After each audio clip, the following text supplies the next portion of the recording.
Pronto. Então, nós vamos começar a nossa aula da sexta semana, tá? A temática de hoje são as teorias da educação e os processos de ensino, aprendizagem. E aí eu vou pedir para que vocês coloquem o nome aí no chat, o nome e a matrícula, tá bom? Enquanto isso, eu vou abrir a agenda para apresentar a nossa agenda de hoje.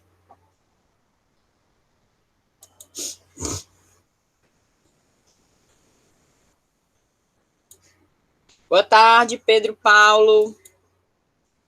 Boa tarde, professora. Tudo bom?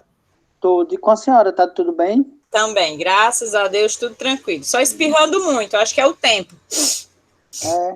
Mas vai passar. Vai passar. Vocês já conseguem visualizar a agenda? Sim, professora. Pelo menos para mim. Perfeito. Vou botar para apresentar. Tá. Ok? Já conseguem ver? Sim. Dá certo aqui. Tá dando certo. Gente, então essa é a nossa agenda dessa semana e a semana seguinte, tá? Eu coloquei as duas agendas juntas para que a gente não precise colocar mais documentos. Começa hoje e vai até o dia 29.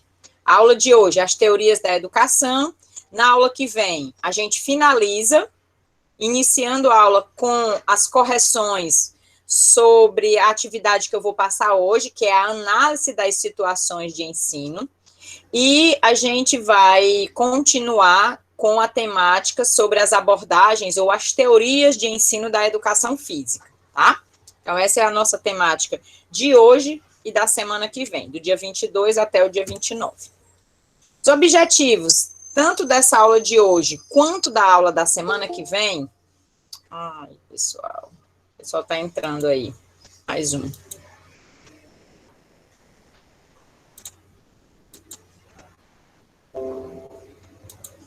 Tanto essa semana quanto a outra, conhecer as teorias da educação, principalmente a teoria formada pelos dois grandes blocos, que são as teorias tradicionais, né, as teorias liberais e as teorias progressistas ou teorias críticas. Eita, nós, vou ter que ficar parando o tempo todo para liberar o pessoal para a aula.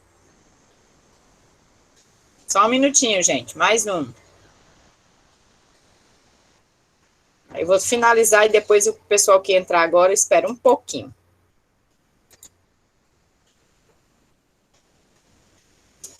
Então, o primeiro objetivo é esse, é conhecer essas teorias da educação e saber relacioná-las com as abordagens de ensino ou as teorias de ensino da educação física, conhecer as diferentes disposições teóricas, ou seja, os elementos teóricos que são propostos por essas teorias ou abordagens de ensino da educação e da educação física, e apresentar as diferentes perspectivas e classificação das teorias ou abordagens de ensino da educação física.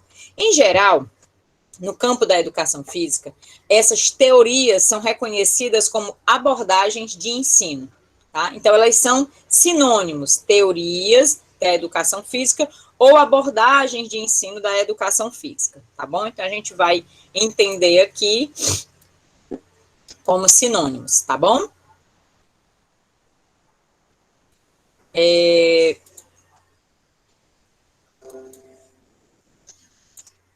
Continuando, a gente tem agora as atividades. Vocês têm duas atividades para essa semana. Ixi, parou aqui. Vocês continuam vendo, gente? Estão visualizando? Sim, professor. Perfeito. A primeira atividade, onde está aí perto do balãozinho azul, né, esse balãozinho aqui, essa bolinha, é realizar a leitura do texto, as abordagens de ensino da educação física, acho que faltou um pedacinho aí, mas esse texto já está postado na aula da semana 6 e 7, tá? Tem dois textos. O primeiro tem lá escrito do lado, texto, as abordagens de ensino da educação física para a aula da semana 7, ou seja, para a aula da semana que vem somente, tá? Vixe, eu acho que aqui tá errado, é realização da leitura sobre o texto, acho que quando eu copiei, colei errado. Vou já corrigir aqui, deixa eu corrigir logo. É isto aqui, na hora que eu tirei, abordagens de ensino da educação física. Corrigindo aqui na hora.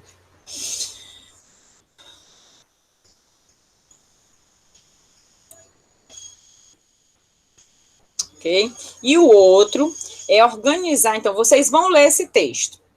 A partir da leitura do texto, vocês vão ou grifar no próprio texto de vocês, se vocês imprimem o texto, ou grifar no próprio texto em PDF, na leitura, no computador, no celular, e vocês vão propor, no mínimo, 2 questões sobre esse texto com a respectiva resposta para a aula 7, tá? Para a aula da semana que vem.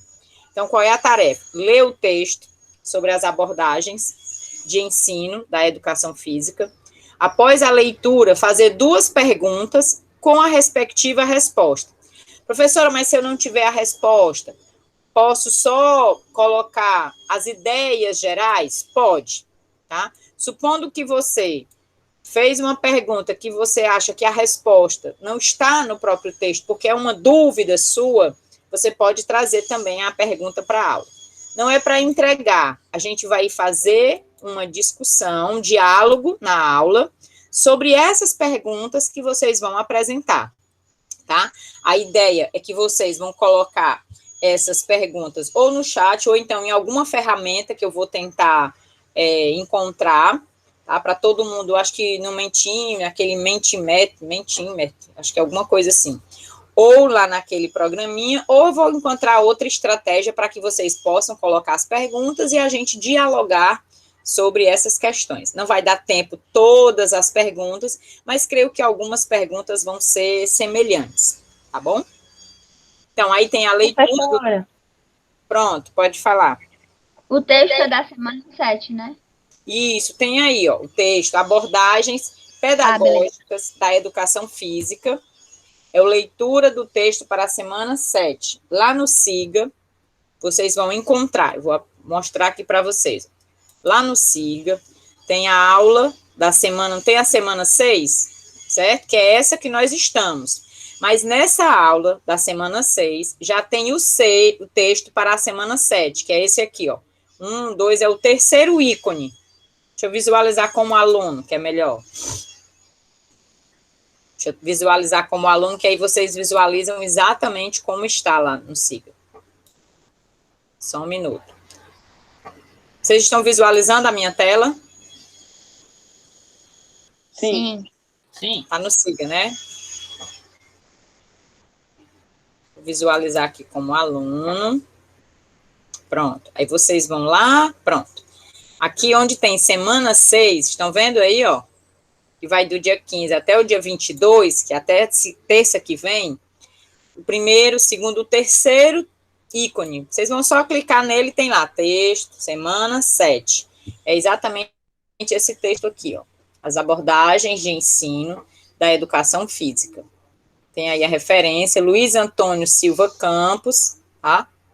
E aí vocês vão ler esse texto, as abordagens, concepção ou tendência. Começa com essa discussão sobre tendência, porque além de ser teoria, nessas abordagens também, para alguns autores, se confundem com as tendências da educação física, aquela tendência higienista, militarista, competitivista, popular, tá? Que vocês viram na história da educação física.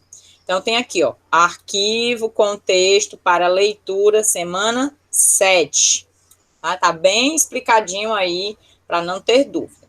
Voltando para a nossa agenda. Vocês têm aí um outro texto, já estou antecipando, para aqueles que gostam de ler já antes, o texto da semana 8, que é só para o dia 29, que é a continuidade dessa temática. O nome do texto é Convergência e Integração. Tá? Esse texto é de um professor conhecido nosso, vocês conhecem o professor, que é o professor Luiz Sanches, tá bom? E um texto complementar, que eu só vou colocar na semana que vem, que é um texto da professora Soraya Darido, ok? Esse texto eu só vou colocar na semana que vem. E a outra atividade que vai começar hoje, né? Aliás, essa daqui é para a semana que vem mesmo, que é a leitura do texto, realizar um esquema em forma de resumo das ideias principais do texto, as abordagens de ensino da educação física, do professor Luiz Campos, e propor questões ou questionamentos para a aula seguinte. Vocês deverão propor pelo menos 2 questões com a respectiva resposta. Alguma dúvida? A respeito das questões, professora, subjetiva ou objetiva?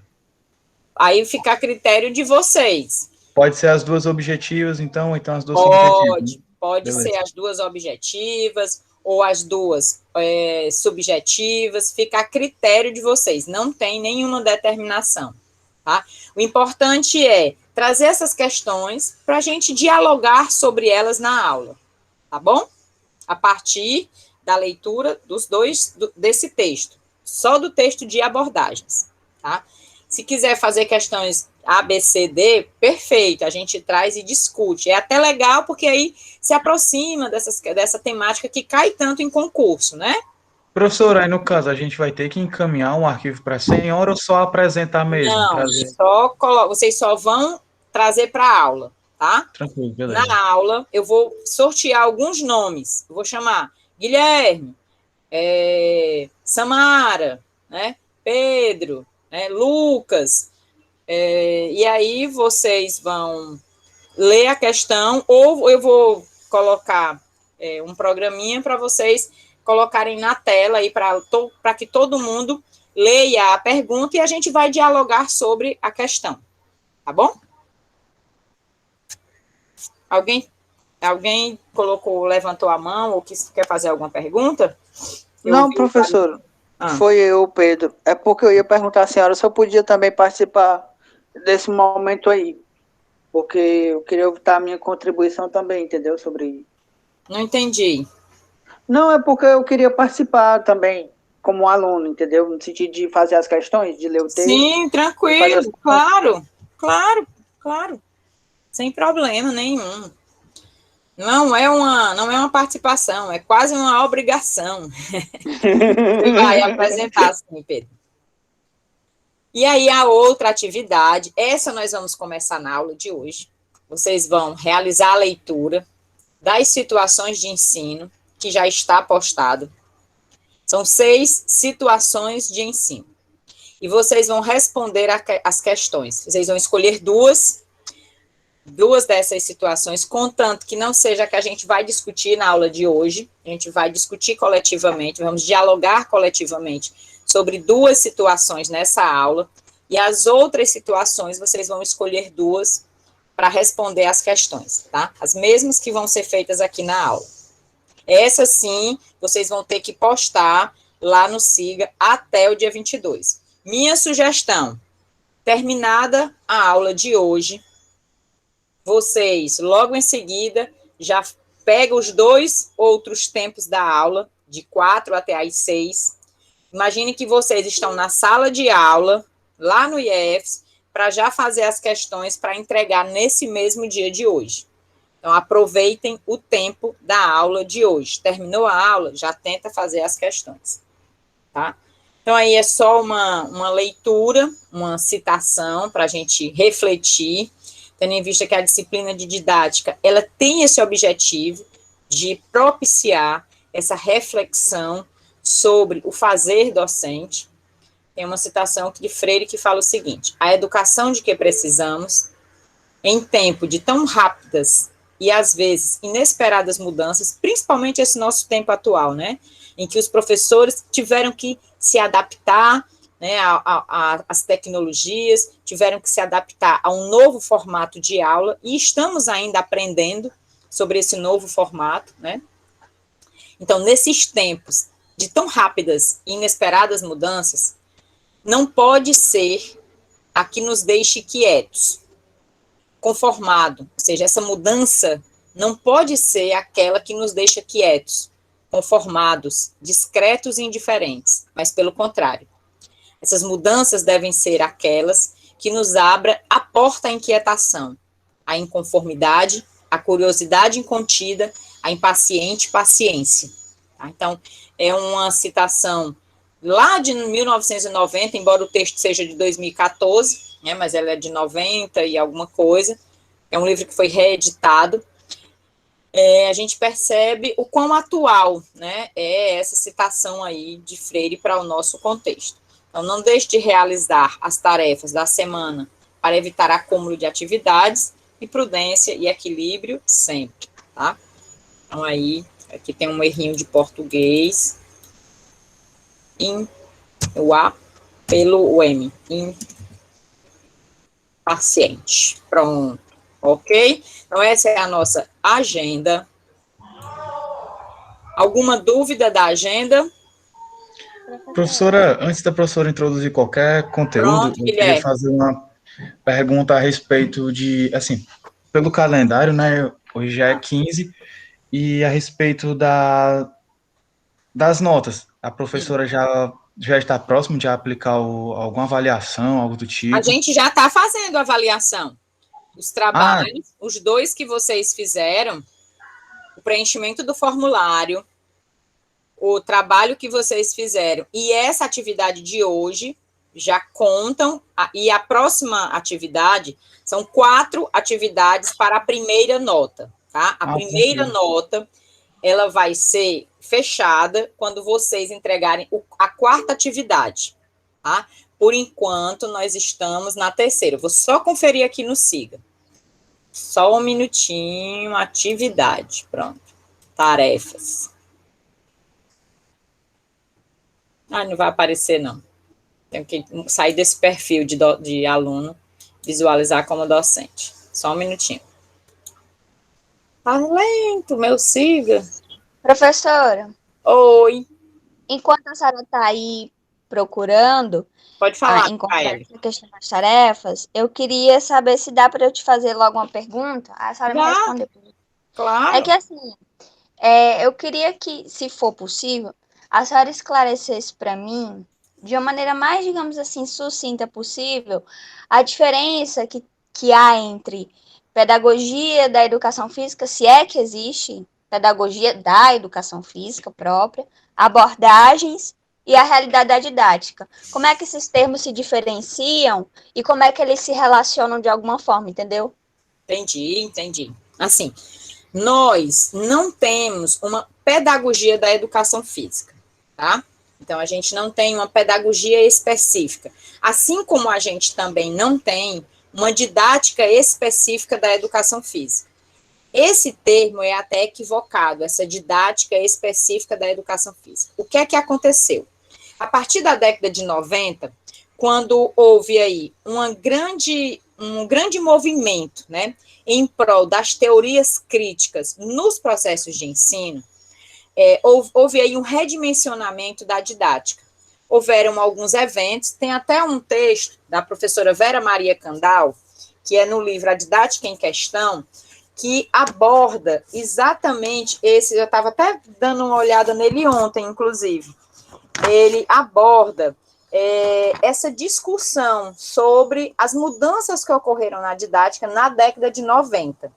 E desse seminário, foi um seminário que aconteceu na USP, em São Paulo, reuniu os principais autores, representantes do campo da didática, né, como a professora Vera Maria Candal, o professor Cipriano Lucchesi, o professor Carlos Alberto dos Santos, que eram nomes relevantes e que estudavam esse campo da didática como um campo em desenvolvimento para melhorar a dimensão pedagógica dos processos de ensino. Então, esses autores se reuniram e aí, ao final desse evento, eles publicaram esse livro e desse livro tem um documento final. Eu estou contando essa história para falar como é que vai surgir essas didáticas específicas. Ou seja, os cursos de licenciatura, então, a partir da década de 90, fizeram uma modificação no seu projeto político-pedagógico,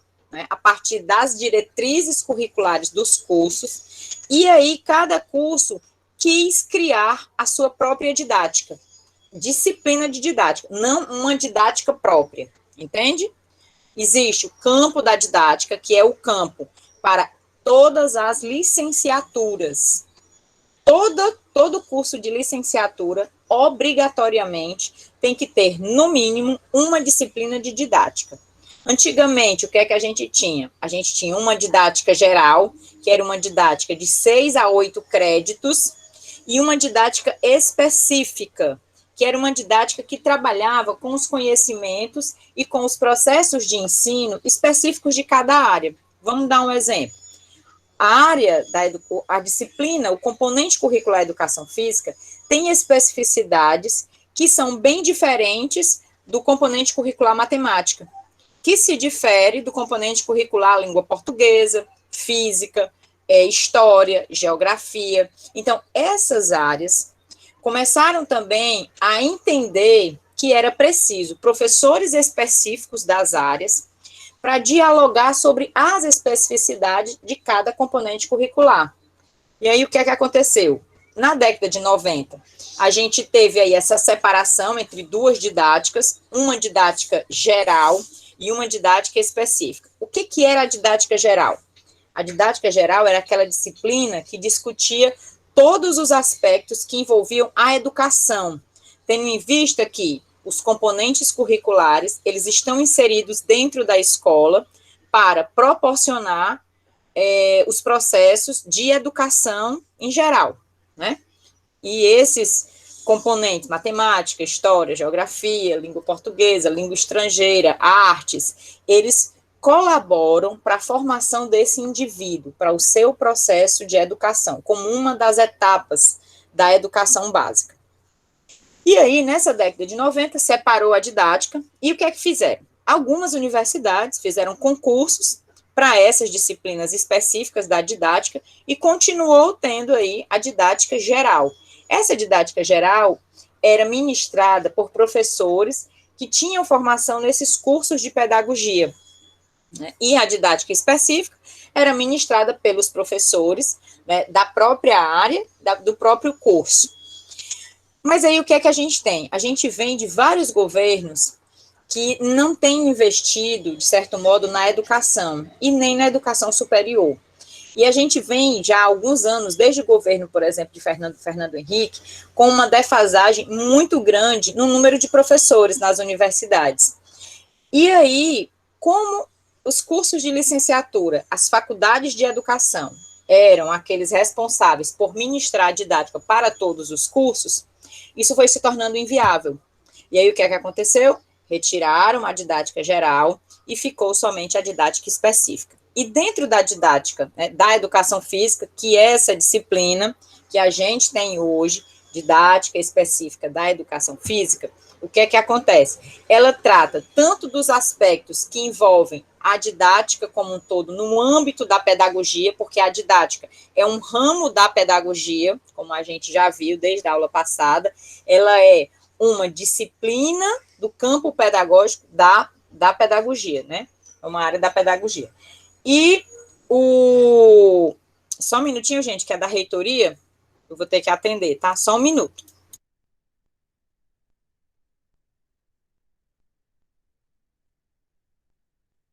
Depois, qualquer coisa, eu atendo. Se ligar de novo, eu atendo.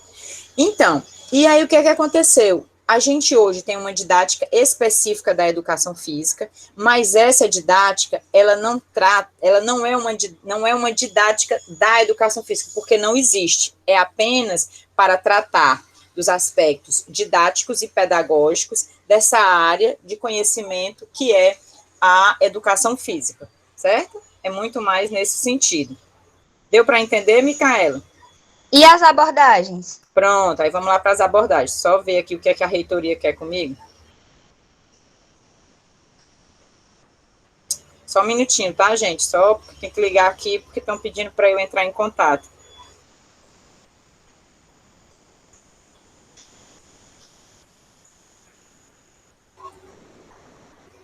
Só um minuto.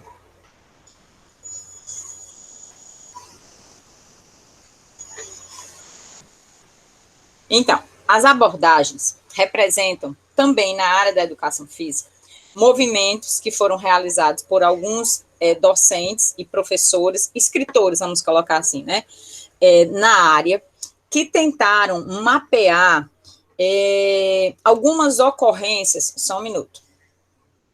Alô?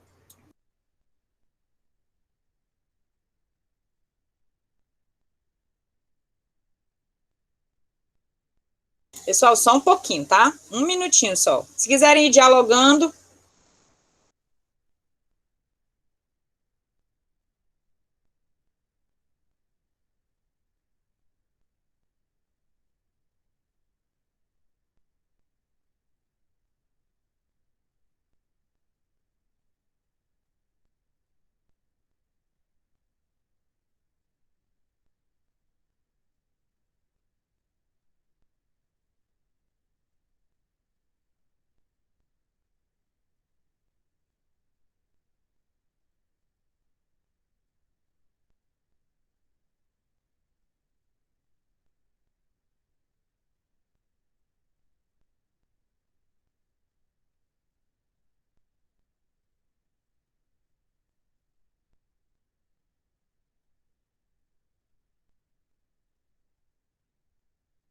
Notícia boa para a gente, ganhamos mais uma vaga de concurso, porque a gente perdeu algumas, né? Então era só para isso, era só para a gente enviar um processo aqui. Coisa boa. Desculpa, gente, atrapalhar, mas aí foi por uma boa causa.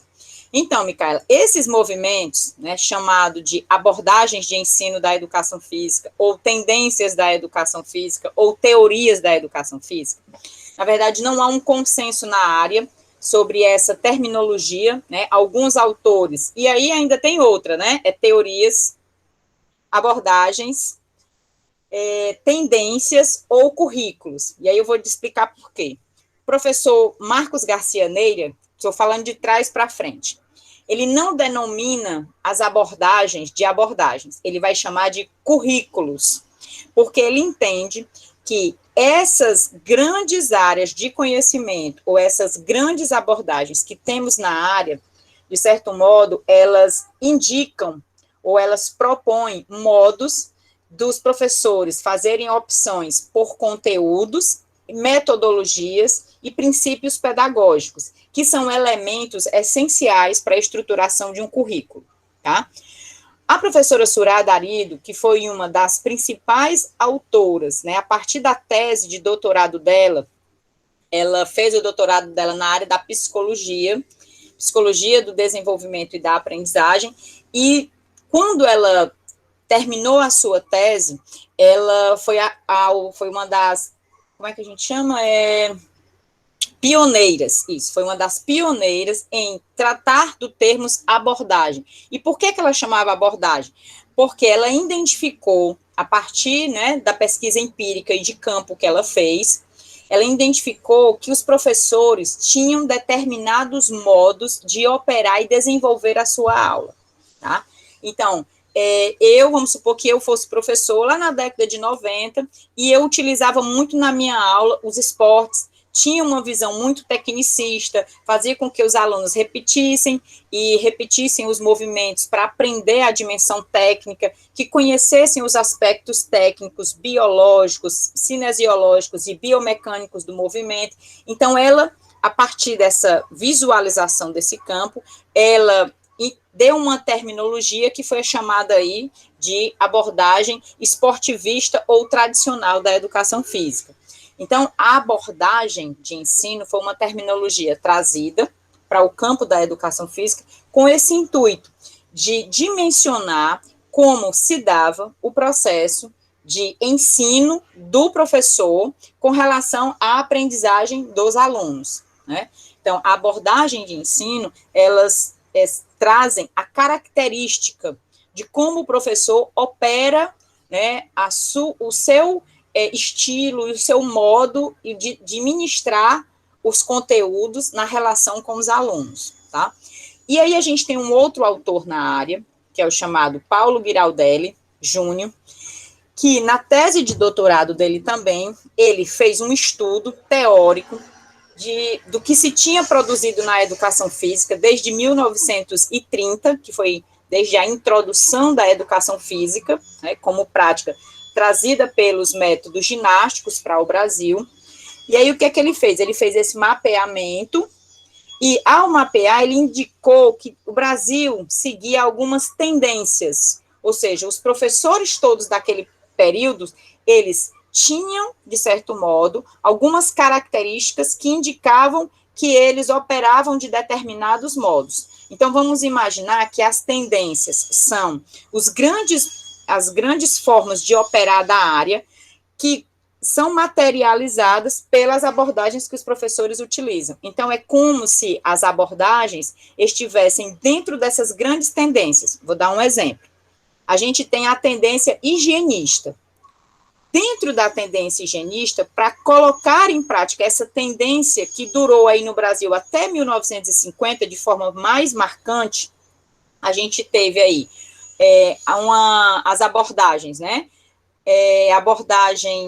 Vamos chamar a abordagem da saúde, que foi uma abordagem que foi muito utilizada, principalmente com o intuito de fazer com que os alunos adquirissem hábitos saudáveis, de higiene, cuidassem da sua própria saúde, evitando aí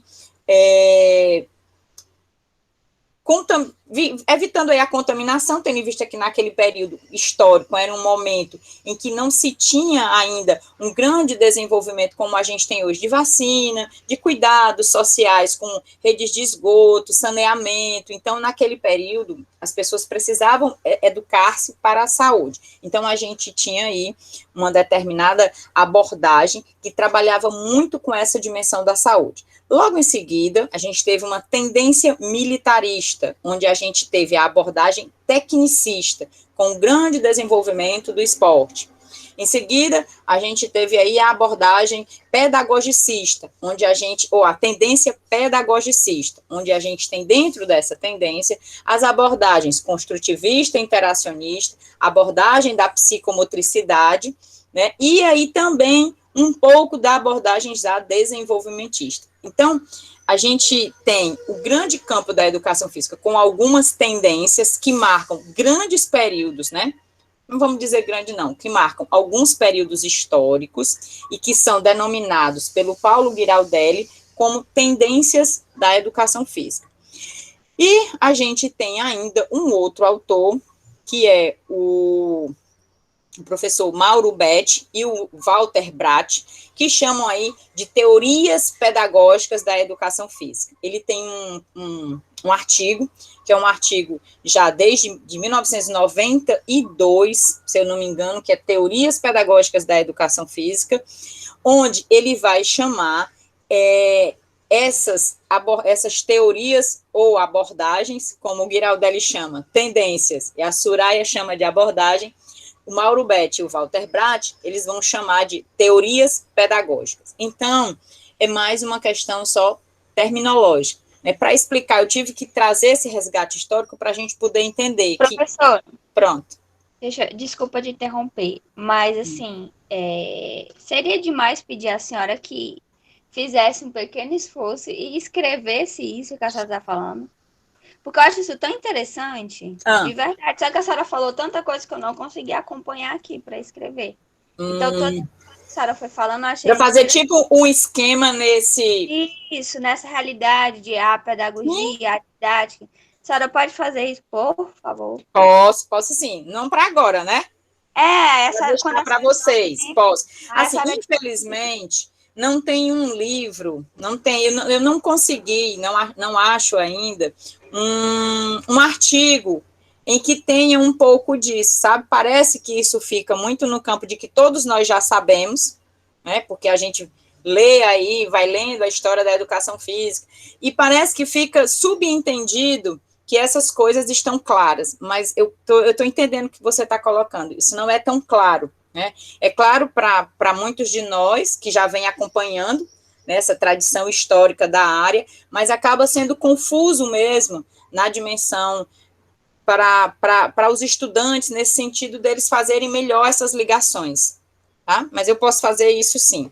Mas é só para você entender que esses termos, eles são diferentes, mas, no fundo, eles acabam se interrelacionando, porque é uma mudança, muitas vezes, apenas de terminologia de autor para autor, tá? Se você puder ler esse texto, eu posso colocar no Siga, esse texto das teorias pedagógicas, que foi um dos precursores também, que é o texto do Walter Bratt. É até de uma revista, do SEV. Eu posso colocar para você dar uma lida, que aí ele traz um pouco sobre essas teorias pedagógicas, tá? Mas tendência, abordagem, né? Teoria e currículo, basicamente, eles se confundem mesmo, viu, Micaele? Se confundem, tá bom? Tá, só a última coisa. Quando a senhora citou um pouquinho das tendências, a senhora fez uma recapitulação. Disse da higienista, que tinha um foco mais na saúde, dado o contexto. Isso. Depois citou a militarista, né, que tinha um Isso. foco na questão do esporte. E depois as pedagogicistas. Pedagogista. Isso. E a senhora citou 3 raminhos, se eu não me engano. A senhora pode repetir ele? Ah, pronto. Dentro da pedagogicista, a gente tem a abordagem construtivista e interacionista, que é basicamente desenvolvida pelo professor João Batista Freire.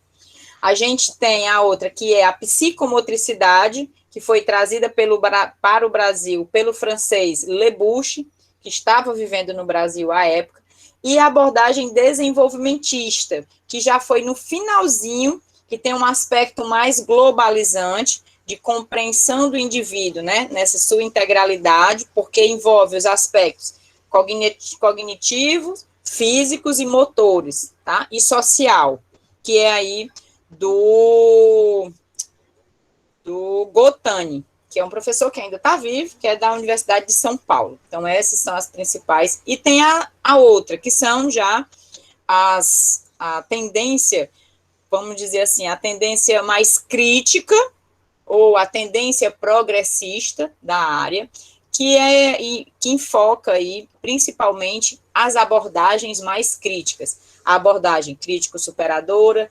crítico-emancipatória, as aulas abertas, que mais? Abordagem plural, do professor Josimar Daolio, e a gente tem, agora, mais recente, dos anos 2000, 90, final de 90 para anos 2000, que isso também não está tão escrito ainda, que seria uma tendência mais pós-crítica. Quem vem escrevendo bastante sobre isso é o professor Marcos Garcia Neira. Ele vem escrevendo sobre uma abordagem cultural pós-crítica da educação física, tá? Que basicamente só tem uma abordagem ou um currículo, que é o currículo pós-crítico, ou multicultural crítico, que é dele mesmo, de autoria do Marcos Garcia Neira. Ok? Pedro, pode falar. Não, professora, é só para complementar a fala da senhora, é porque eu li esse texto que a senhora botou, né, do campus, né? Se eu não estou enganado, Micaele, nesse texto, isso, ele vai ter uma comparação de tudo, entendeu? Das tendências e tal. Isso. Ele é bem autoexplicativo. Aí lá tem cada característica de cada um, e ele bota o autor e como o autor se referenciou, o porquê que ele, se eu não me engano, né? Porquê que ele concorda ou não, aí vai dando os pontos de vista dele.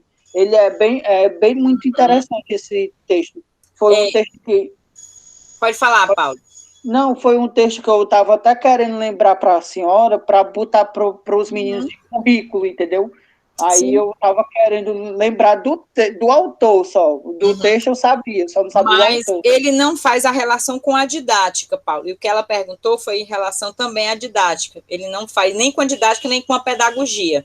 Mas tem um texto do José Cristóforo Frade, que também faz essa relação entre a pedagogia e as teorias. Vou ver se eu encontro, porque ele é muito antigo, ele é de 1986, tá? Posso procurar depois. Mas basicamente é isso. Nesse texto do Luiz, que é esse texto do Luiz Carlos Campos, né? Ele faz uma relação entre concepção, abordagem e tendência, tá? Tá um pouquinho mais claro. Inclusive, ele vai resgatar desde o livro do Castellani Filho, Educação Física no Brasil, a história que não se conta, que é muito interessante, que acho que todos nós deveríamos ler também, né? Inclusive tem uma entrevista muito boa no final, que é com a nadadora, na época, que era a professora Maria Lenk. Então, é um livro também muito bom, tá? Ok, obrigada, Paulo, pelo complemento, tá bom? Professora, oi. Deixa eu só perguntar aqui uma coisa, senhora. É José Cristófe, com F, né? Cristófari, José Cristófari Frade. Frade com F, né? Isso, eu tenho esse texto. Eu uso na disciplina de pensamento pedagógico. Vou só procurar, porque eu tenho tipo uma xerox dele, que eu fiz um PDF. É porque eu ia procurar agora aqui e já ia mandar no grupo. Pois, já. Eu acho difícil achar, mas tente procurar, tá bom? Mais alguém, gente? Obrigada pela pergunta, Micaele, viu? Muito boa a sua intervenção. Muito boa mesmo. Mais alguém?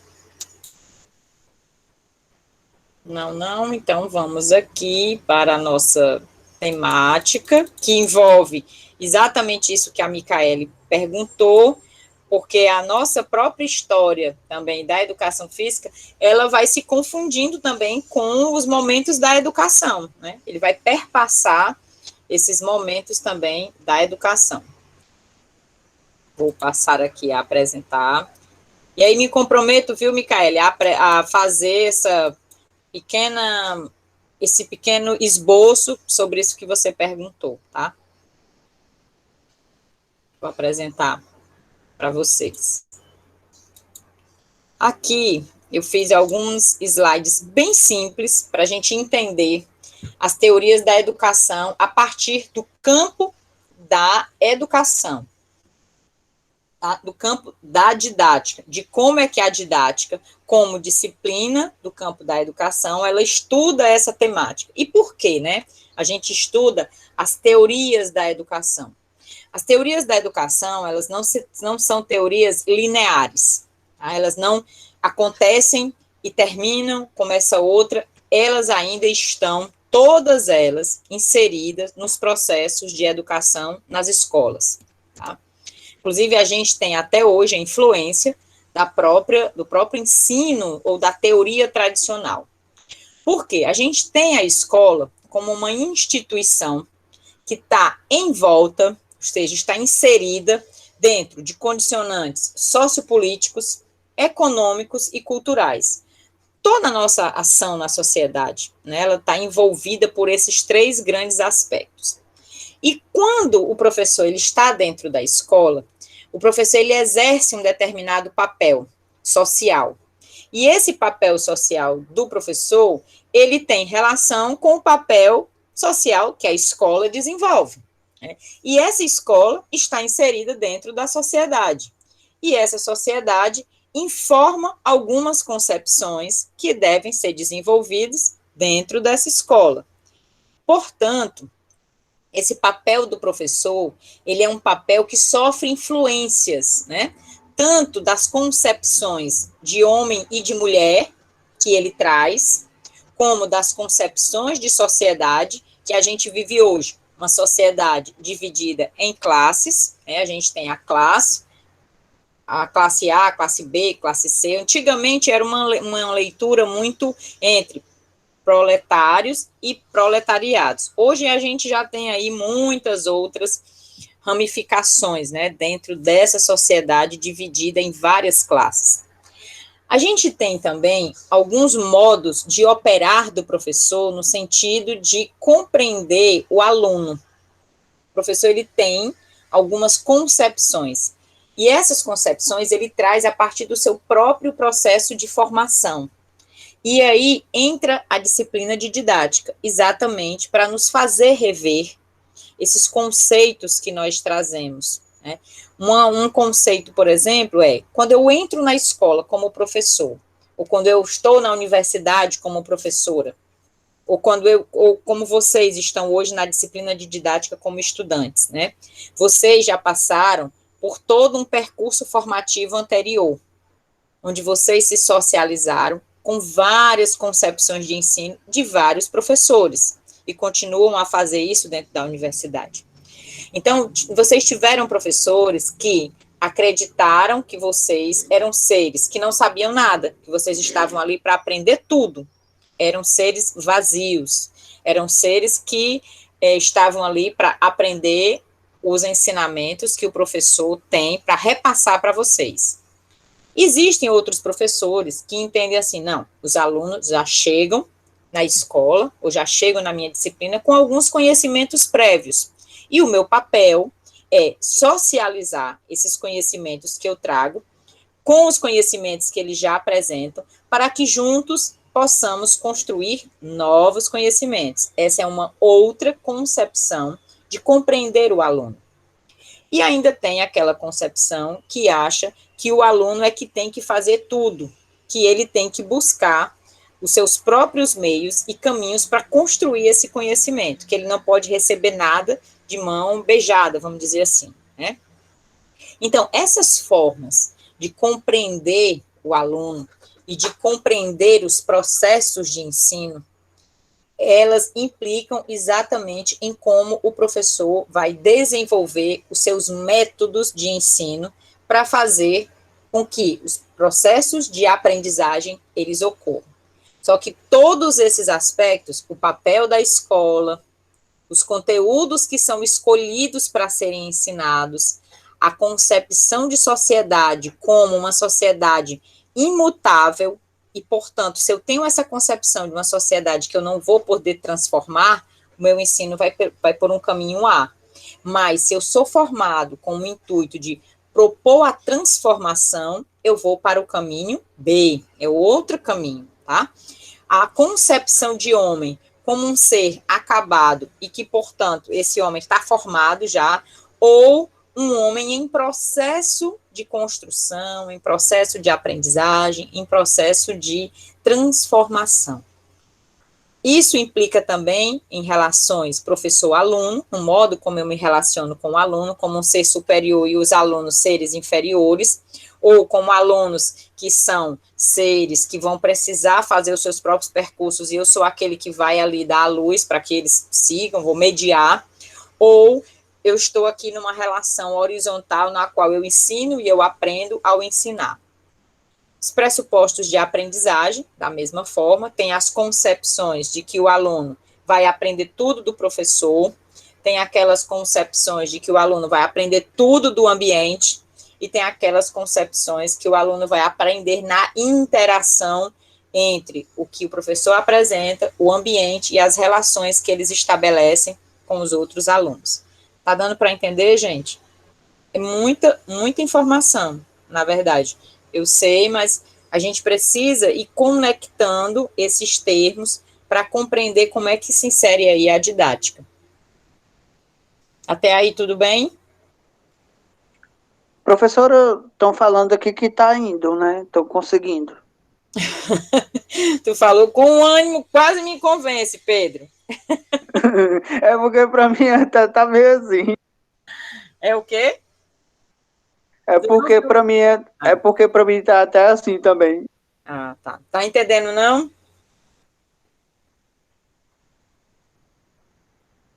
É porque é muita informação, como a senhora disse. Exatamente. Não vou tentar passar tentar aqui fazer com que vocês compreendam algumas coisas e interligando com conhecimentos que vocês também trazem, tá? Mas é isso, não tem esse formato, né? Infelizmente, que a gente não consegue ter momentos, né, para a gente trazer muitos elementos como a gente traria na sala de aula, né? Não conseguimos ainda. Então, essa compreensão da escola inserida dentro da sociedade, que traz concepções que o professor tem que desenvolver nesses processos de ensino, ou seja, todos nós temos concepções que vamos aprendendo ao longo da nossa vida, né? Cada um de nós foi educado por alguns princípios que a gente carrega até hoje. Então, da mesma forma, é também na formação do professor. E aí, a gente tem alguns autores que tentaram caracterizar né, esse modus de perceber a educação no contexto social. E dentre esses autores, a gente tem aí o professor Libânio, tá? Professor, Oi. quando eu falo teoria da educação, eu estou falando de algo distinto de pedagogia ou é a mesma coisa? Não, é diferente. A teoria da educação, ela está dentro da área maior da pedagogia. A pedagogia, ela não é considerada uma ciência, né? Ela é considerada como uma grande área de conhecimento, e como área de conhecimento, ela tem explicações teóricas que vão, de certo modo, caracterizá-la. Então, dentro do campo da pedagogia, você tem diferentes teorias que explicam esse desenvolvimento da pedagogia, tá? Então, são terminologias diferentes. As teorias da educação, elas estão dentro do desenvolvimento da pedagogia. Se você for pegar um livro sobre a história da pedagogia, né, no Brasil, ele vai falar aí dos diferentes períodos históricos, e cada período histórico desse, né, da pedagogia no Brasil, né, pedagogia como área de conhecimento, ela teve diferentes teorias, tá? Então, a teoria da educação, ela está inserida dentro do campo da pedagogia. Certo. E a didática vai materializar esse estudo, compreendendo como é que o professor se utiliza delas para promover os processos de educação. Beleza. Certo? E aí a gente tem, para o professor Libânio, né, que a gente vai já mostrar aí quais são os livros que esses autores, é José Carlos Libânio, ele trabalha duas grandes teorias, que estão dentro do campo aí da pedagogia liberal e da pedagogia progressista. É como se essa pedagogia progressista fosse um grande bloco que, para se desenvolver, ela precisa dessas teorias que estão aí abaixo. A teoria tradicional, a teoria do ensino renovada progressivista, renovada não diretiva e tecnicista. Elas, em algum momento, no campo, né, da educação, elas tiveram uma ênfase maior, mas continuam sendo desenvolvidas até hoje. Características desse processo de ensino continuam presentes no momento atual. A gente tem aí o outro campo, né, que é a pedagogia progressista, que é a pedagogia libertadora, de Paulo Freire, libertária, com os estudos da anarquia, e a pedagogia crítico-social dos conteúdos, que são aí as pedagogias que trazem mais uma perspectiva marxista. Então, esses são as grandes teorias, né, as teorias tradicional, renovada progressista, não diretiva e tecnicista, libertadora, libertária e crítico-social dos conteúdos do Libânio.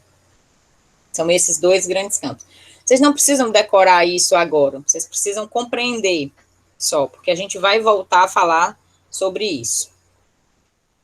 Aí, esse é o principal livro, a edição, primeira edição dele, né, que na verdade não é a primeira edição, a 16ª edição, mas ainda é a mesma capa, que é o livro Democratização da Escola Pública. Ele é de 1900, deixa eu só olhar aqui, ele é de 1985. É a primeira versão dele, né? E a versão mais atualizada, que é esse livrinho da Edições Loyola aqui do lado, tá? Do lado direito aqui, ó. Ok? Então, esse livro, pronto. No final da aula, porque é uma realidade que foge um pouquinho do contexto da aula, eu vou te fazer uma pergunta, tá? A senhora é a coordenadora do IEFES, diretora, né? Estou na direção, não na coordenação.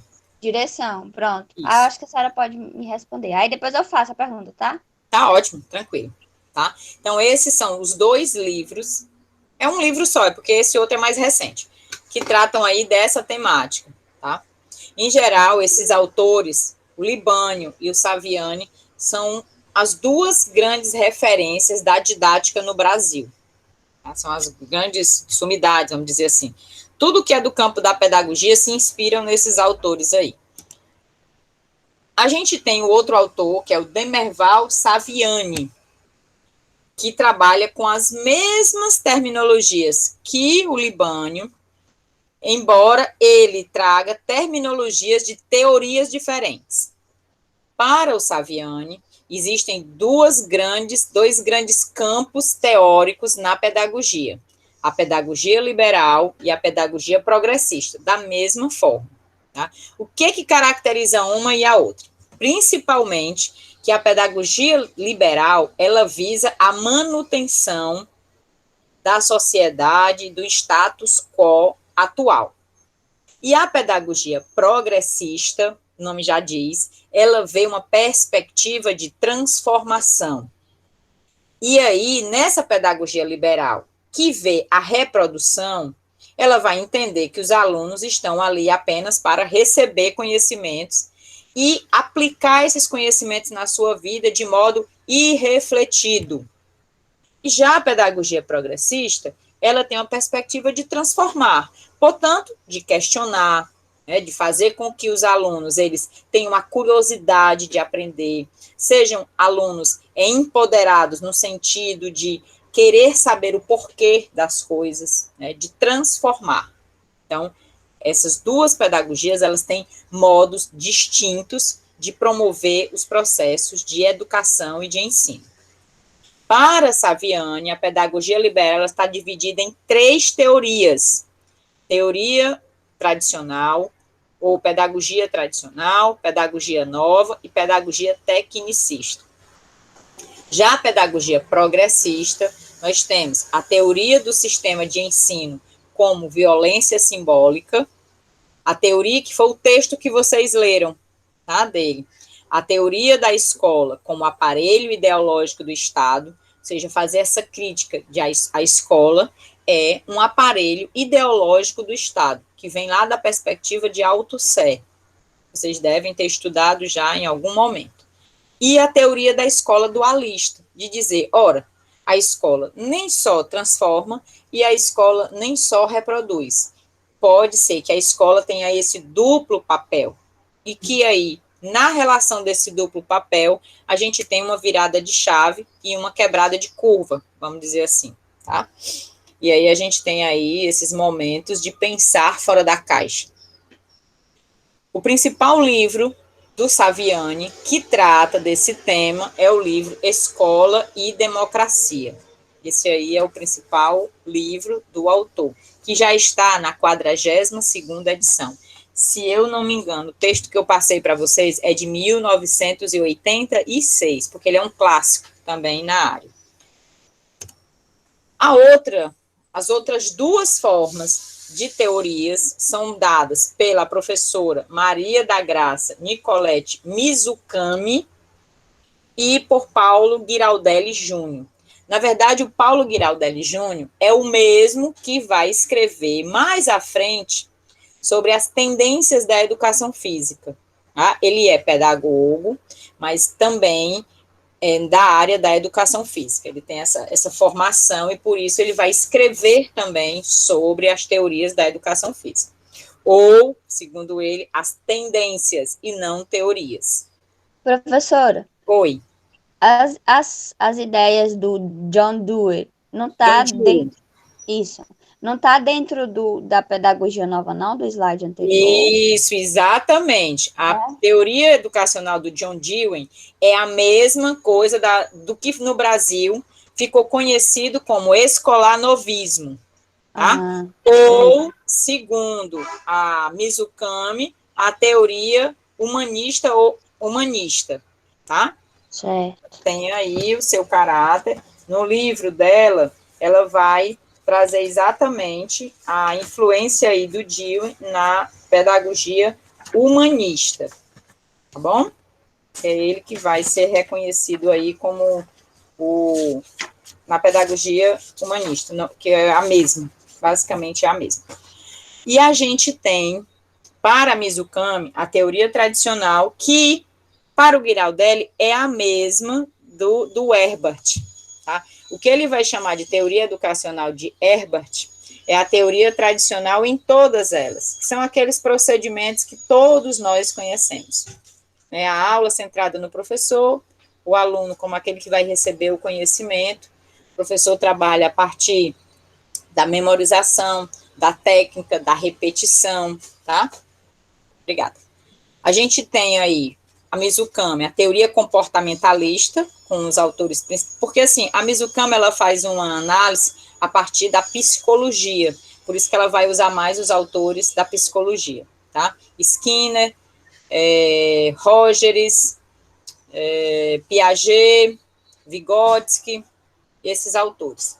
Já o Paulo Giraldelli Júnior, ele traz o humanismo, que é a teoria educacional de Herbart, que foi o autor da teoria tradicional, a teoria educacional de John Dewey, a teoria educacional de Paulo Freire e a teoria pós-crítica, ou como esse autor chama, que é a teoria educacional pós-narrativa e Turner, que é a mesma coisa que vocês vão encontrar na literatura como teoria pós-crítica. Tá bom? Então, essas são as principais teorias, e aí tem os 2 livros, o livro da Mizukami, que é um livro de 1986. Toda essa discussão sobre a área das teorias, vocês vão encontrar dessa época. E o livro do Giraldelli, deixa eu só olhar a data dele aqui, acho que ele é um pouco mais recente. Ele é de 1999, ele é bem mais recente. Por isso que ele traz as teorias pós-crítica, né? Ele é do final da década de 90. Até aí, tudo bem? Então, essas são as teorias da educação, tá, gente? Essas são as principais teorias no campo da educação. Aqui, para tornar mais didático, eu trouxe algumas imagens que tratam aí dessa teoria tradicional e algumas palavras que definem aí essa teoria tradicional. É um método diretivo, o objetivo é repassar o conhecimento, o aluno tem que escutar, copiar, memorizar, reproduzir, tem uma participação passiva no momento da aula. Vou até dizer que, por exemplo, esse método que a gente está utilizando aqui agora é mais ou menos isso, tá? Então, durante esse período da pandemia, muitos de nós, claro que não propriamente, não é o método em si, né, que vai determinar o professor, mas alguns arranjos no seu modo de desenvolver nós vamos ter algumas características dessa teoria tradicional. O que eu falo em relação só ao método, não no meu momento em como eu percebo vocês, em como é o ensino. Mas essa estratégia aqui, ó, que a gente está utilizando, ela foi muito utilizada pela teoria tradicional. Pergunta aí, eu acho que alguém apertou aí alguma coisa. Foi eu, professor. Diz, Pedro. É porque, assim, me fez lembrar essa teoria tradicional, a teoria que a gente vive nas escolas, né? Sim. De cadeira de frente para o professor, né? O professor só repassar o conteúdo, entendeu? Isso. Então, para deixar mais prático para eles, né? Eu acho que muitos deles devem ter passado por isso, né? Aquele método que a gente encontrou e encontra nas escolas, né? Que nós frequentamos, né? Da educação básica. Uhum. E não só na educação básica, na educação no ensino superior também, a gente tem vários professores que utilizam ainda esse método diretivo, que repassa conhecimento para o aluno, o professor é aquele que sabe, o aluno é o que vai aprender, tem que prezar pelo silêncio, né, por uma classificação entre aqueles alunos que sabem e aqueles que não sabem, é um ensino acrítico. O Paulo Freire denominou essa teoria de educação bancária, onde o aluno tem o papel apenas de ser disciplinado e realizar tarefas que são repassadas pelo professor para uma aprendizagem mecânica. Então, esse é o cenário dessa teoria tradicional, certo? Já a teoria escolar novista, ela é o contrário da teoria tradicional. Tá? Foi um movimento que surgiu na década de 30, principalmente, né, no Brasil, mas também no mundo, né? A partir de uma perspectiva de que os autores, eles começaram a criticar de que não tinha como desenvolver o potencial humano com uma perspectiva reprodutivista. E para isso foi pensado uma outra teoria fundamentada nos estudos de John Dewey, que trabalha principalmente com o conceito de experiência, e aí a imagem, ela traz exatamente isso. Como trabalhar processos de reprodução, né, e processos de memorização, se cada um dos alunos pensa diferente. A gente tem aí um aluno que pensa um balãozinho, o outro que pensa um X, o outro que pensa um mais, só para vocês terem um exemplo, né? Vocês têm todos esses alunos aí. E aí, ele propôs, a partir de John Dewey, um ensino centrado no aluno e o professor no papel de facilitador da aprendizagem. Ou seja, o professor iria proporcionar a aprendizagem por descoberta, por meio de atividades livres, né? Então, o ensino iria depender da interação dos alunos com esses ambientes proporcionados pelo professor, de forma espontaneísta. O professor prepara lá o material, a sala, e os alunos vão interagir, e aí cada um vai aprender por si aquilo que considera que quer aprender. Então, a escola não teria essa sala de aula, como a gente está vendo nesse formato que a gente tem, né, com carteiras, os alunos um atrás do outro, mas, ao contrário, teriam grandes carteiras como essas aí, o professor no centro, seriam as mesas, né, mesas redondas ou mesas temáticas, e o professor iria estimular a curiosidade, trabalhar diferentes habilidades com os alunos, por meio da experimentação, para que eles pudessem aí desenvolver a sua capacidade e a sua curiosidade, ou seja, buscar o seu próprio conhecimento, tá? Essa proposta, ela não foi vivida, né, na realidade brasileira, porque, na verdade, os professores tiveram muita dificuldade de compreender como seria efetivamente trabalhar de modo não diretivo com os alunos, né? Então, basicamente, ela ficou muito no campo, realmente, da teoria. Professora, como é que é a teoria da escola nova? Escola novista. Escola novista.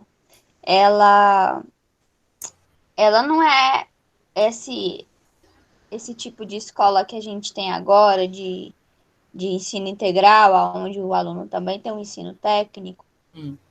Não. É? A escola que a gente tem hoje, ela é uma escola mais voltada para o humanismo ou o comportamentalismo. Ela está entre essa divisão aí, tá? E tem um viés que a gente vai ver que é o viés tecnicista também. Na verdade, as escolas por experimentação, um exemplo aí que se aproxima, tá? Um pouco, se aproxima, não é igual. A Escola da Ponte, que trabalha com projetos, porque a proposta do John Dewey era uma proposta em que os alunos trabalhariam em grandes projetos. Eu vou dar um exemplo. Se a gente quisesse que o aluno compreendesse sobre as questões ambientais, eu iria trabalhar a temática água. Um exemplo, um projeto sobre a água. E aí, cada disciplina da escola, a língua portuguesa, ia trabalhar com esse aluno a concepção da água a partir da língua portuguesa. O professor de história ia trabalhar sobre a história da água, né, como é que isso ocorre, como é que foi essa briga pela água nos diferentes povos, dependendo do conteúdo que ele estava abordando naquele período.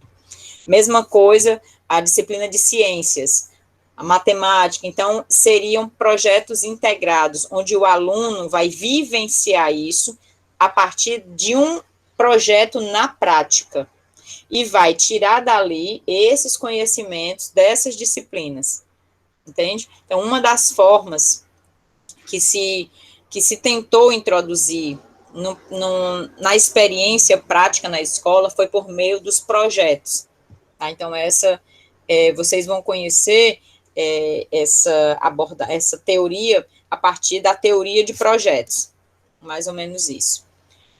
Outra pergunta que não eu vai, queria não dá para a gente classificar e dizer que o que a gente tem hoje é A ou é B. É como eu falei, elas se misturam na realidade. Você precisaria estar inserido dentro da escola, acompanhar esse professor, porque não é só o como ele ministra a aula, são as concepções que ele traz sobre todos os elementos que envolvem a educação e o ensino.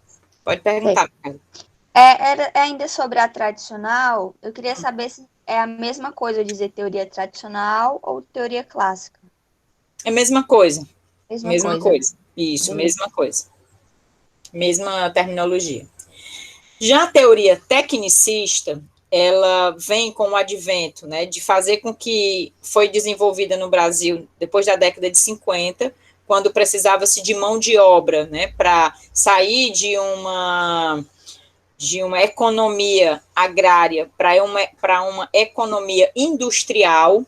Então, a gente precisava de mão de obra especializada para desenvolver as grandes indústrias. E foi daí que surgiu as primeiras escolas técnicas, muito voltadas para a mesma sistemática que eram desenvolvidas nas fábricas. Inclusive, as próprias escolas técnicas, quando elas foram criadas, elas tinham os seus laboratórios muito próximos de como eram desenvolvidos nas grandes empresas, né? E o ensino é um ensino por reprodução também. O professor conduz o ensino, corrige, acompanha, passa exercícios de fixação, tem a questão do adestramento, da repetição, da condução, da instrução, tem o passo a passo de como deve fazer para internalizar o conhecimento, tem os arranjos de ensino nas diferentes estações de trabalho, dentro dos laboratórios, por exemplo, tem a dimensão da eficiência para a eficácia, tem aquela questão da premiação dos melhores alunos, né? Então, vem desse período aí, esse ensino mais tecnicista, que inicialmente está muito voltado para a dimensão técnica, e hoje a gente tem um neotecnicismo com essas escolas profissionalizantes. Eles têm mais ou menos a mesma estrutura, mas tem também um caráter humanista e comportamentalista atrelado, porque os tempos mudaram, então vai também sofrendo alterações. Alguém levantou a mão? Professora, é mais uma dúvida, certo? Para esse pessoal que vai ao ensino médio, né? O Cefet como escola técnica, se cabe nesse negócio, nessa teoria? Não tem mais Cefet, são o IFCE, né? São institutos federais de educação. Isso, eles se inserem dentro dessa perspectiva tecnicista, tá? Eles se inserem como escolas técnicas profissionalizantes. É a mesma, tem mais ou menos, mas é como eu falo, hoje a gente tem professores dentro dessas estruturas, né, dessas instituições técnicas, que têm uma visão de transformação, que tem um ensino crítico, tá? Não é porque é dentro de uma escola técnica profissionalizante que a gente não vai ter aí, não é, a crítica e a transformação. É como eu estou falando, essas teorias, elas explicam, né, mas elas não têm o sentido de determinar o professor A ou o professor B como tecnicista ou como tradicional. Não existe um professor puramente tecnicista ou puramente tradicional ou puramente transformador, não é nesse intuito. E a gente tem aí a teoria crítica ou progressista, que se contrapõe às três outras anteriores, tá? Porque ela prevê um ensino pela problematização, um método não diretivo, faz uma análise da prática social concreta e tenta trazer essa prática social concreta para a escola e, ao mesmo tempo, ter elementos de dentro da escola para analisar essa prática social concreta fora da escola. Prevê aí o empoderamento dos indivíduos, a emancipação, a reflexão crítica, tá? Prevê um ensino pelo diálogo, de modo contextualizado, respeitando as visões de mundo dos estudantes, constituindo-se aí num saber crítico, né? E tem essa perspectiva também de uma relação horizontal, na qual o professor, ele sabe mais que os alunos, né? Ele sabe organizar esses processos de ensino, mas ele também aprende nessas relações, tá? Basicamente é isso. E aí, a gente se pergunta, né? Como as teorias podem contribuir na constituição de nossas práticas pedagógicas? Primeiro, a gente precisa conhecer. Nós precisamos também refletir sobre essas e compreender qual é o papel do professor em cada uma dessas teorias. E para isso eu vou trazer aqui 2 exemplos. A gente tem aí 2 situações. Vou dar um tempinho para que vocês leiam aí na tela.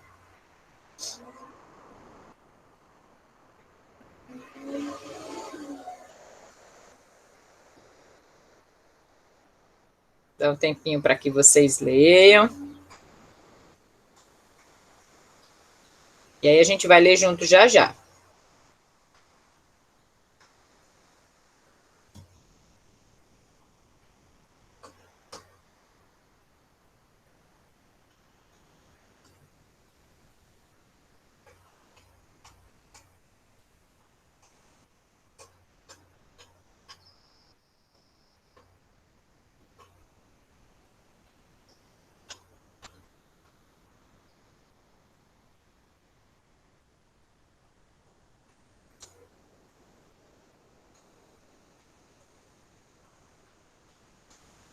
Leram?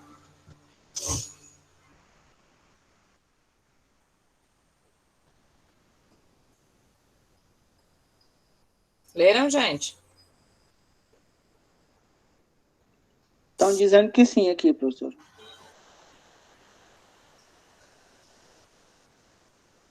Ó, a gente tem aí 2 situações, tá?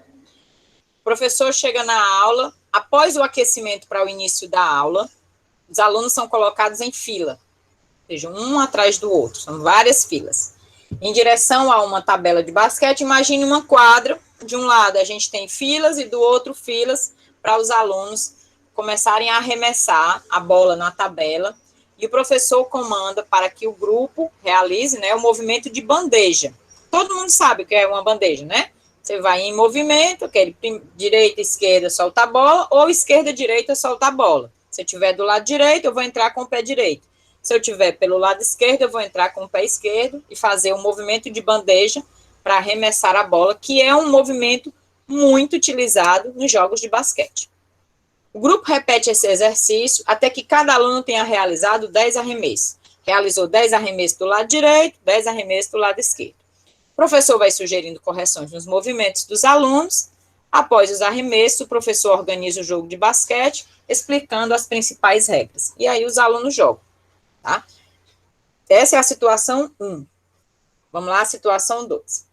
Após uma conversa inicial e realização da frequência, o professor coloca os alunos em fileiras para que, ao mesmo tempo em que observem a realização do exercício, todos iniciem juntos o seu desempenho. Então, vamos colocar, os alunos estão lá, um atrás do outro. O professor bota braço direito, braço esquerdo para o lado direito, braço direito para o lado esquerdo. Vamos lá, todo mundo, repete esse movimento. Todo mundo faz no mesmo ritmo e finalizam juntos. Agora vamos lá, todo mundo, mão na cintura, perna para frente, perna direita para frente, perna direita para trás, perna esquerda para frente, perna esquerda para trás. Agora para o lado, perna direita para o lado direito, perna esquerda para o lado esquerdo, fazendo uma abertura lateral. E aí vai variando os exercícios. O professor faz a variação de exercícios, vai aumentando o ritmo e a quantidade de repetições durante a aula. Após o término, o professor elogia a performance da turma ou faz restrições à elaboração da atividade pelos alunos. O que é que a gente pode trazer aí sobre a autonomia dos alunos, sobre a participação, sobre a intervenção na aula, sobre o papel do professor nessas duas situações de ensino. O que é que vocês podem informar sobre isso? Agora a gente vai dialogar sobre. Vamos lá, quero ouvir vocês.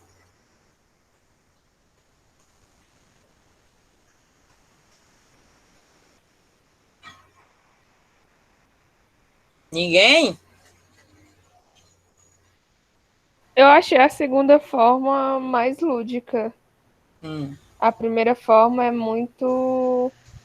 faz filhinho, joga e acabou. E depois faz o jogo final. Mas vamos analisar o seguinte. Eu quero que vocês façam uma relação com o que nós vimos anteriormente. Nós vimos 4 grandes teorias. Teoria tradicional, a teoria escola novista, com algumas características, a teoria tecnicista, e a gente viu a teoria mais crítica.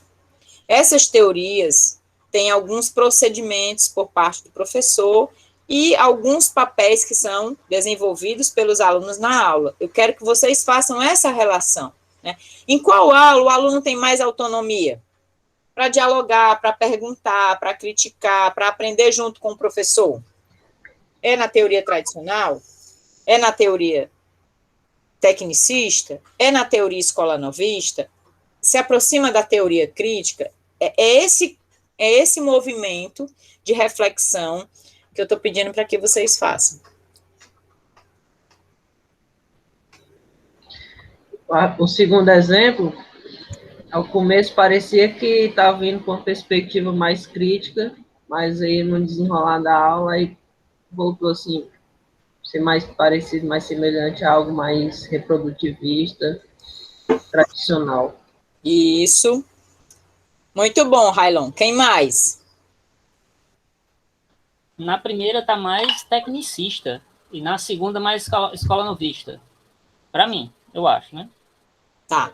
Marcílio está falando que, de certo modo, a gente tem aí numa primeira uma visão mais tecnicista, mais tradicional, e na outra tem um viés mais escola novista. Quem mais?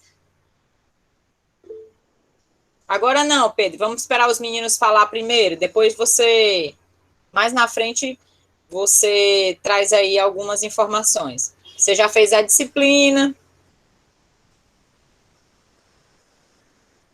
Vamos lá. Adria, Renan, Professora. Luiz Pedro, Jefter. Vai lá, Jefter.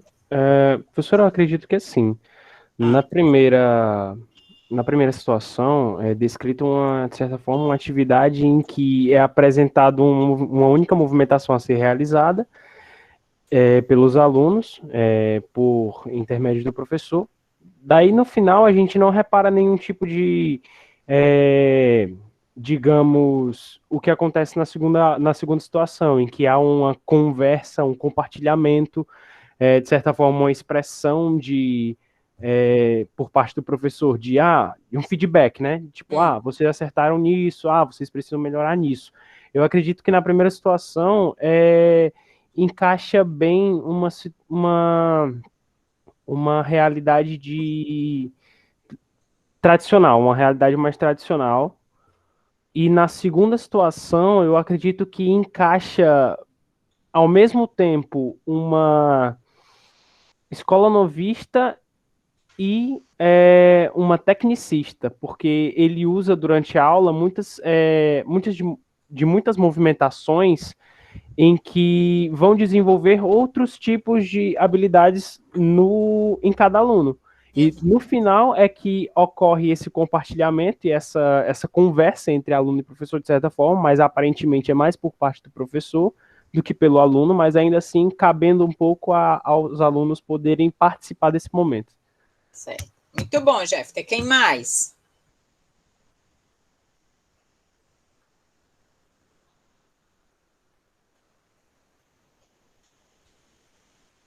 Vamos lá, gente. Vamos arriscar aí, como os meninos estão colocando. Ninguém está errando, ninguém está... a gente está aqui buscando encontrar elementos a partir do que está descrito nos 2 textos, para a gente pensar sobre essa teoria que o professor está utilizando, ou elementos dessas teorias que estão aí subsidiando o professor.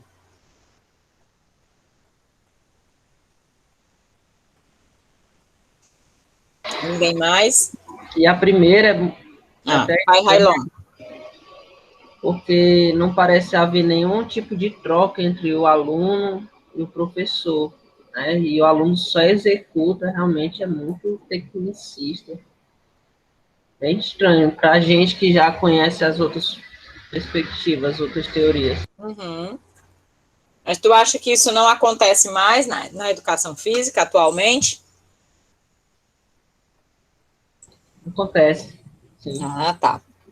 Assim, tanto vocês puderam ver que tanto a teoria tradicional, tecnicista, escolanovista, elas, e tecnicista, né, tecnicista, a tradicional, a escolanovista, a tecnicista, elas estão todas dentro de uma perspectiva liberal, ou seja, que tem o papel de conformação do aluno, de reprodução mesmo, do aluno está ali muito na dependência do que o professor vai repassar, vai ensinar, tá?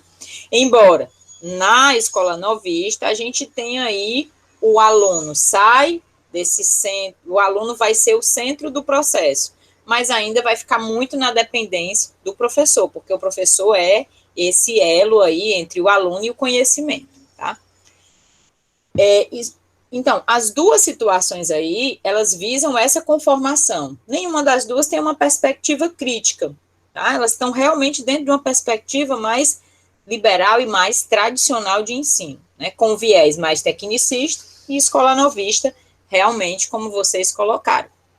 Mas tem outras características que eu não vou colocar todas aqui, porque eu quero que as 4 situações seguintes, vou voltar aqui a apresentar para vocês, porque elas estão tanto nos slides da aula, como tem um arquivo separado, tá? Tem um arquivozinho separado aí, que vocês vão pegar depois, tá? Tá na própria aula 6, a aula da semana 6, vocês vão achar esse arquivo postado aí na aula. E aí a gente tem aqui, ó, a outra situação, tá? A situação 3, a gente não vai ler, vocês vão observar quais são os procedimentos do professor e fazer essa análise. A situação 3. A situação 4, que é um pouquinho diferente. A situação 5, que é uma aula de ginástica e é mais longa, eu acho que é a aula mais longa. E no material que está postado no SIGA, tem mais 2 aulas, são 7 aulas ao todo, tá? Para vocês escolherem 2 para responder essas questõezinhas aqui, ó. Com base nas situações propostas, como podemos analisar a relação das teorias da educação nessas aulas? Ou seja, o professor ele tem mais características de uma teoria tradicional, tecnicista, escolanovista, que foi isso que vocês colocaram. O que é mais comumente feito nas aulas de educação física? O que podemos destacar dessas situações que acontecem ainda hoje nas nossas aulas de educação física na escola? Novas abordagens, como o Railon mesmo colocou, novas abordagens de aula estão sendo propostas para o ensino da educação física? Vocês acham isso? A partir desse conhecimento que vocês já trazem, né, para a aula, vocês acreditam que, para além, né, desse ensino mais reprodutivista, tecnicista, já existem novas abordagens? O que os alunos aprendem em cada uma dessas situações? O aluno tem o grau de autonomia maior ou menor, dependendo da teoria? Qual o grau de autonomia que o grupo de alunos exerceu na localização dos problemas enfrentados e na criação dessas situações aí favoráveis à sua superação na aula? Vamos lá, na aula 1, teve alguma autonomia o aluno? Na situação 2, ele já teve uma autonomia diferente para tentar responder às demandas da atividade?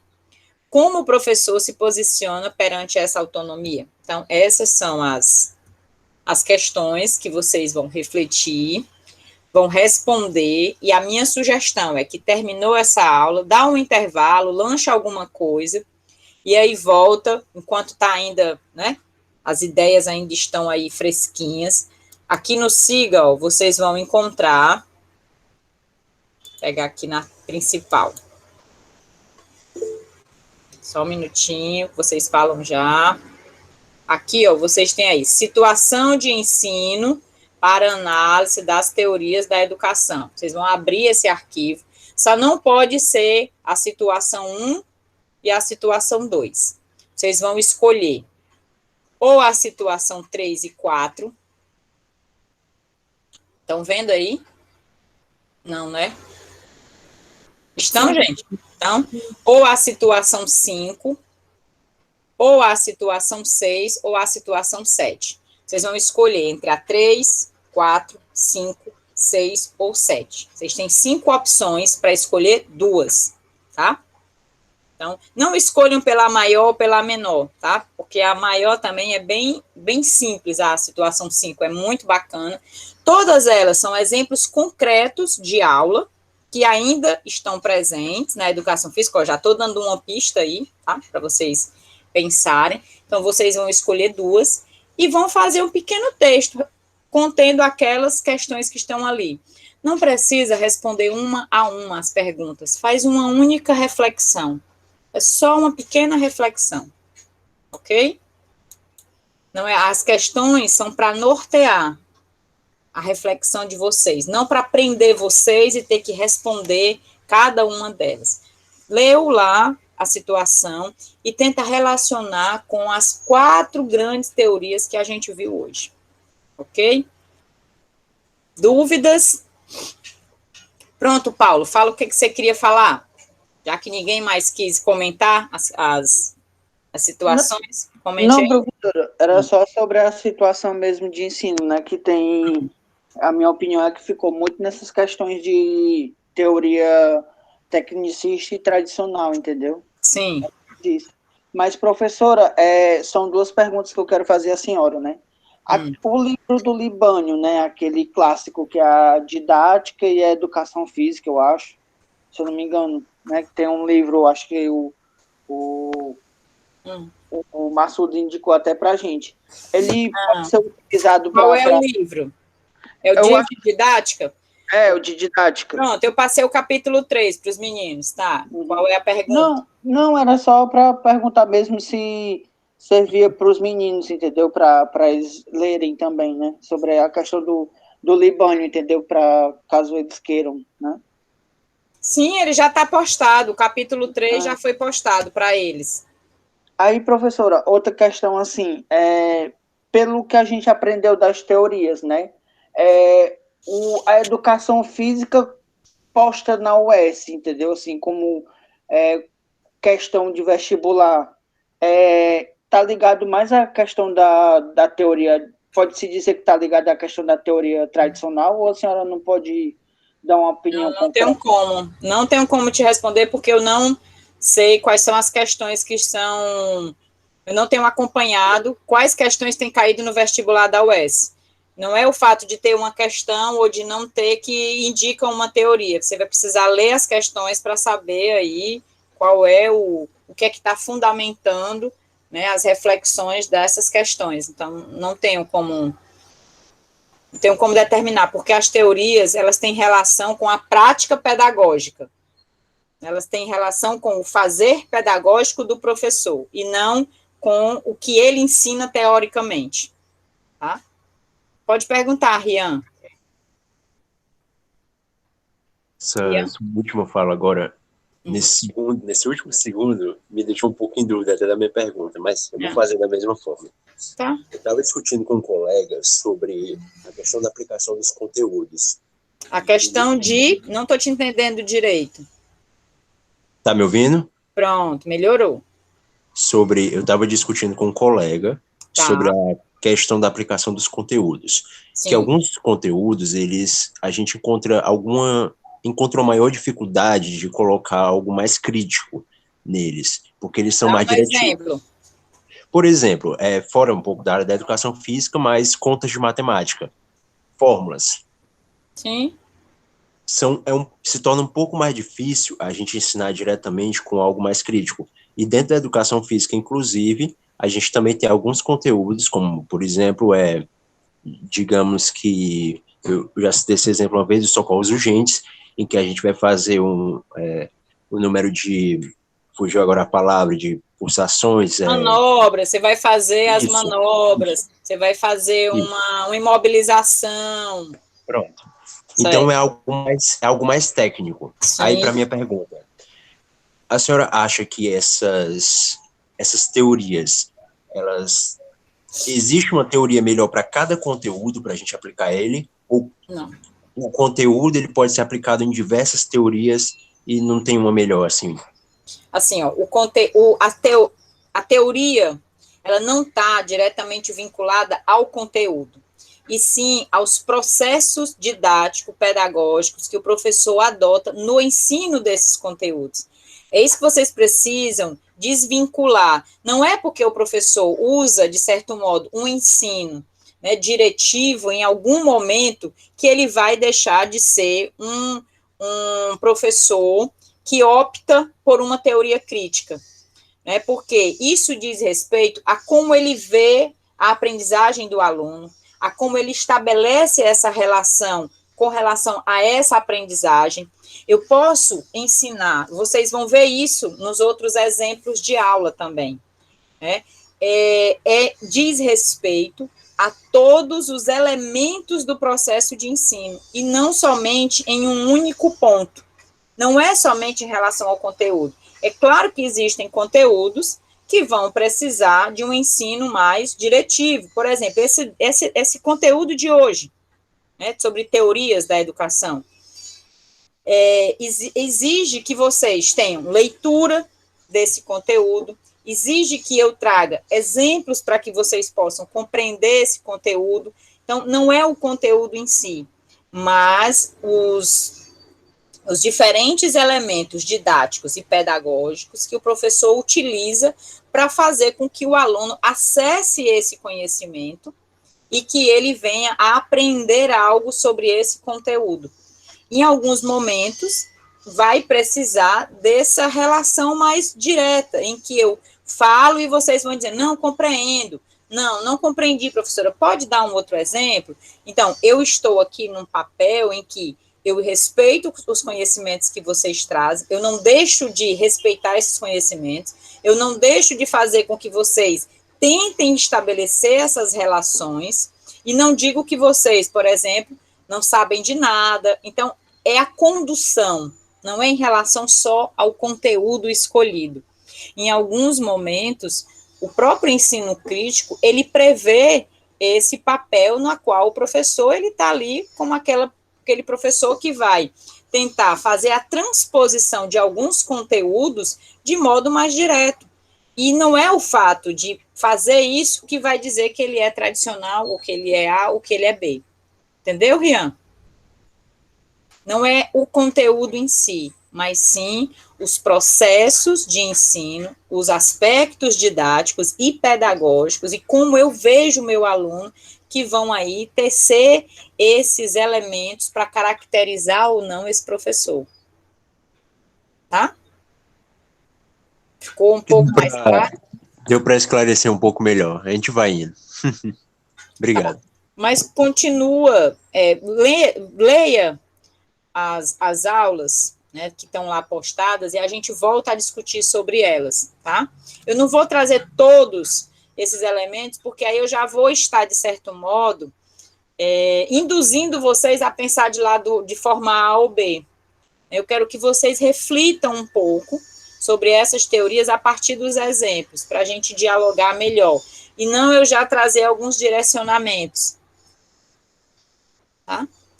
Mas fixem assim, ó, não é só o conteúdo que determina se o professor é tradicional, se ele é tecnicista, né? Não é isso. É o conjunto de elementos que caracterizam a prática dele, tá? Alguma pergunta? Professora? Oi, Micaele. Eu posso agora te fazer a pergunta? Pode. Tem a ver com o conteúdo. Não, aí eu ia lhe falar até se a senhora quiser parar de gravar. Pronto, exatamente. É porque aí eu vou parar de gravar para a gente deixar a aula disponível para os demais. E aí, gente, já vou me despedindo. Mas as pessoas podem ficar?